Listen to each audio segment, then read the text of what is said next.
क्या जमीन जो है वो छोड़नी पड़ेगी? आज से जमीन कब्जा नहीं है, 70 साल हो गए हैं, 70 साल से जो है जमीन पर कब्जा है, जमीन का उपयोग कर रहे हैं। क्या ये जमीन से आप हाथ धो बैठेंगे? क्या ये जमीन हमें हासिल नहीं होगा? ये सभी तरह के आपके मन में सवाल चल रहे होंगे। क्या करना चाहिए आपको? क्या 70 साल से जिस जमीन का उपयोग आप कर रहे हैं, ये जमीन को आप ऐसे आसानी से जाने देंगे? क्या है इसके लिए नियम, क्या है इसके लिए कानून? मैं आपको बता दूं कि अगर कोई जमीन है, उसमें अगर आपने 70 वर्ष से जो है उस जमीन पर अगर आपने कब्जा कर लिया है, लंबे समय से अगर आपका उस जमीन पर कब्जा है, आपकी जो एक तरह से पिछली पीढ़ी थी, आने वाली पीढ़ी है, वो भी आने वाली पीढ़ी क्या करेगी उसका तो मतलब नहीं है, लेकिन आने वाली पीढ़ी के लिए आप उस जमीन को अगर सिक्योर करना चाहते हैं तो क्या करेंगे? और पिछली पीढ़ी तो इस जमीन का उपयोग कर ही रही थी।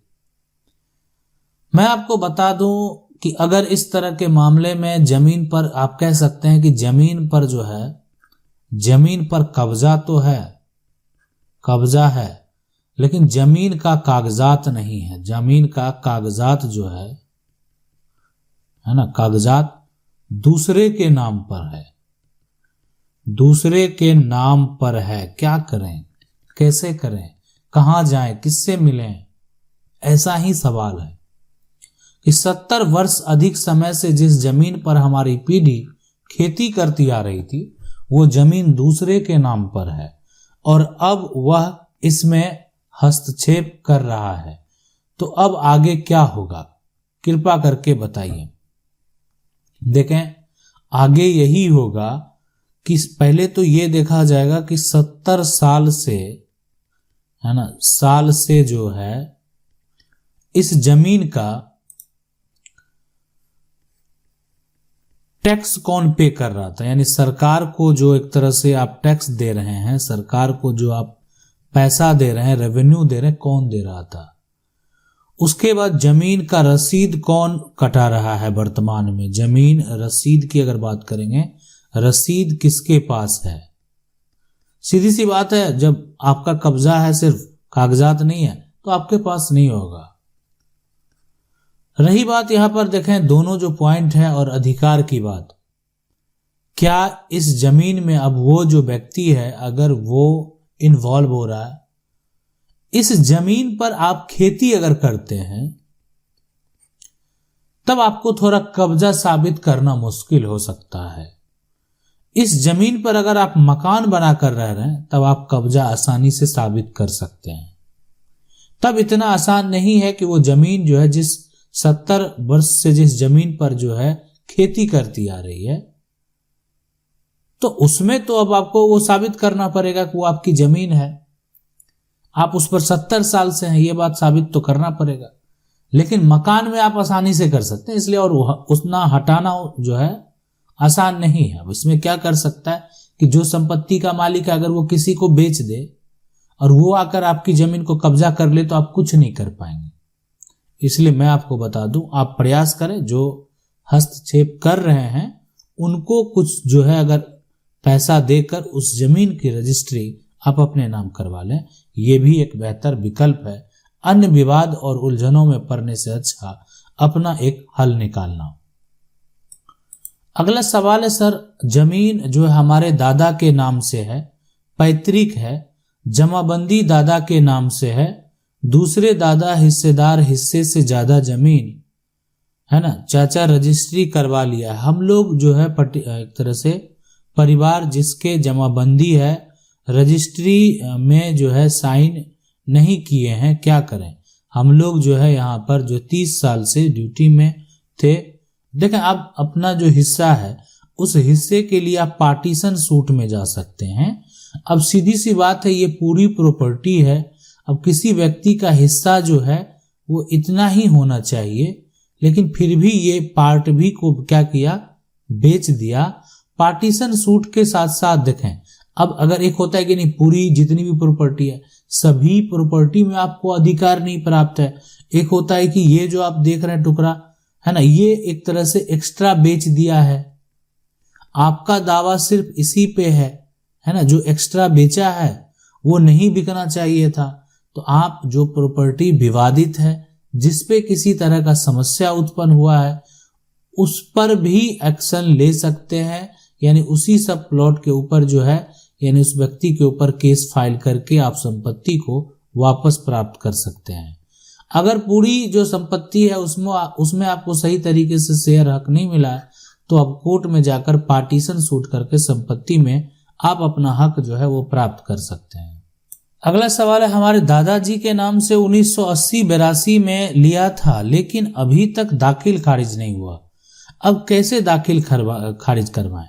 सबसे पहली बात कि अभी वर्तमान में आपको ये देखना है कि जो दादा के नाम से आपने संपत्ति को प्राप्त किया है, तो दादा वर्तमान में है ना जीवित हैं, या हो सकता है ना जीवित हैं या उनका मृत्यु हो चुका है। दो कंडीशन उत्पन्न हो जाता है। जीवित हैं तो उनके नाम से आप क्या करेंगे, ऑनलाइन यहां पर अप्लाई करेंगे।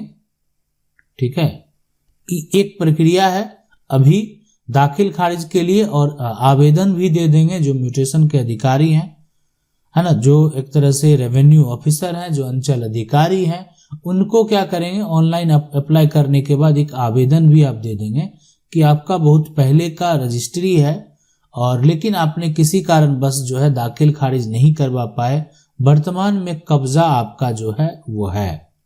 तो एक तो ये कार्य आपको करना है। दूसरी बात जो है कि आप यहां पर जो देख रहे हैं कि एक होता है कि अगर मान लेते हैं उसकी मृत्यु हो जाती है, तो मृत्यु हो जाने का मतलब हो गया कि अब वो नहीं है, तब उनके नाम से अप्लाई तो होगा नहीं। अब जो उत्तराधिकारी है उनके नाम से अप्लाई होगा। अब तो उनका एक यहाँ पर जो बनाया जाएगा वो मृत्यु प्रमाण पत्र भी बनाया जाएगा, है ना। अब ये प्रमाण पत्र के साथ आपको अप्लाई करना है, वो भी देना है कि अब वो नहीं है इस दुनिया में। साथ में वंशावली की जरूरत पड़ेगी, यानी जो उत्तराधिकारी है जिनके नाम आप ट्रांसफर कर रहे हैं उन सभी का नाम उसमें दर्ज होना चाहिए, और जो भी उत्तराधिकारी होंगे उनके नाम पर वो प्रॉपर्टी जो है म्यूटेशन के लिए आप अप्लाई करेंगे, ठीक है, उनके नाम से। और ये सारा दस्तावेज जो भी अटैच करेंगे तो वेरीफाई करने के बाद जो उनके उत्तराधिकारी हैं उनके नाम से म्यूटेशन कायम होगा। अगला सवाल है, सर 1962 के सर्वे में हमारी जमीन किसी और के नाम चढ़ गई, लेकिन कब्जा आज भी हमारा है, तो क्या हम जमीन फिर से अपने नाम करा सकते हैं? इसको मैंने बहुत बार बताया भी हूं और अभी भी बता देता हूं कि इसके लिए आपको क्या करना है, आप सिविल कोर्ट जाइए, और सिविल कोर्ट में अपने आप जो है क्या करना है, एक वकील से आपको जो है संपर्क करना है, और उनको ये समस्या बताना है कि आपके पास वकील से संपर्क अगर आप करने जाएंगे, यानी वकील से अगर आप मिलेंगे, है ना, यहाँ पर मिलने से पहले आप ये कह सकते हैं, पहले आपके पास जो है पुराना, यहाँ पर जो है पुराना एक तरह से इंफॉर्मेशन होना चाहिए जमीन का। ठीक है, जो जमीन का पुराना इंफॉर्मेशन है होना चाहिए। दूसरा, पुराना इंफॉर्मेशन आप कहेंगे नहीं मेरे पास पुराना इंफॉर्मेशन है, तो ठीक है, पुराना इंफॉर्मेशन है तो आपका कार्य हो जाएगा। पुराना इंफॉर्मेशन में जैसे क्या हो सकता है कि मान लेते हैं कि आपके पास खतियान हो, आपके पास जमाबंदी का यहाँ पर जो है जमाबंदी का जो है कोई नकल हो, आपके पास जमीन का किसी प्रकार का कोई रसीद हो, ये हो सकता है। साथ में नया जो आपका वर्तमान में बना है अभी, जिसमें कि पुराना बहुत सारा प्लॉट नहीं चढ़ा है, जो कि वर्तमान में आपके कब्जे में है, वो सारा इंफॉर्मेशन आप इस पर दे सकते हैं। अगला सवाल है कि सर मेरे पिताजी 2 शादी की है, मैं दूसरी माँ से हूँ, पिताजी डेथ हो गए लेकिन मुझे कुछ नहीं दिया है, माँ को भी नहीं मिला है। 25 बीघा जमीन है, पिताजी मरने के बाद बड़ी माँ को एक पुत्र और एक पुत्री है, तीनों मिलाकर 6 बीघा जमीन बेच दिया, तो क्या मैं भी माँ को लेके जमीन बेच सकता हूँ? मैं आपको कहूं कि नहीं, आप बेच सकते हैं, कि जो कानून हमारा है उस कानून में अगर कोई पिता है, अब पिता की एक तरह से जब पहली पत्नी का अगर तलाक होता है तभी जो पिता है वो दूसरी शादी कर सकते हैं, है ना। अगर मान लेते हैं फिर भी दूसरी पत्नी है, तो दूसरी पत्नी के अगर मान लेते हैं बच्चे हैं, बेटे हैं, आप दूसरी पत्नी के बेटे हैं, तो जितनी भी जमीन है, अब ये 25 बीघा हो या 30 बीघा हो, इसमें जितने, अब इनके अगर 2 बच्चे हैं, एक बेटा है एक बेटी है, तो एक हिस्सा इनका बेटा का होगा, एक हिस्सा इनकी बेटी की होगी, एक शेयर उनकी पत्नी की भी होगी और एक आपका होगा। ये इस पर आपका कानूनी अधिकार होगा, कानूनी अधिकार होगा।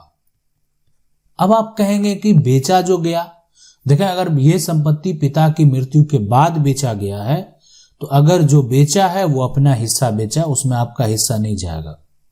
आप अपना कानूनी अधिकार जो है वो कोर्ट से प्राप्त कर सकते हैं, इसलिए कि आप जो है यानी दूसरी पत्नी के बच्चे हैं। दूसरी पत्नी जो है कानून के नजर में इलीगल है, यानी पहली पत्नी के तलाक के बाद ही दूसरा विवाह आप कर सकते हैं, लेकिन जो उनके वंशज है, जो उनके उत्तराधिकारी हैं, वो उनके संपत्ति का भी उत्तराधिकारी होगा। आशा करते हैं वीडियो अच्छा लगा होगा। वीडियो को लाइक जरूर कर दें। चैनल को पहली बार देख रहे हैं, सब्सक्राइब करके जो बेल आइकन है उसको जरूर दबा लें। मिलते हैं अगले वीडियो में, तब तक के लिए जय हिंद।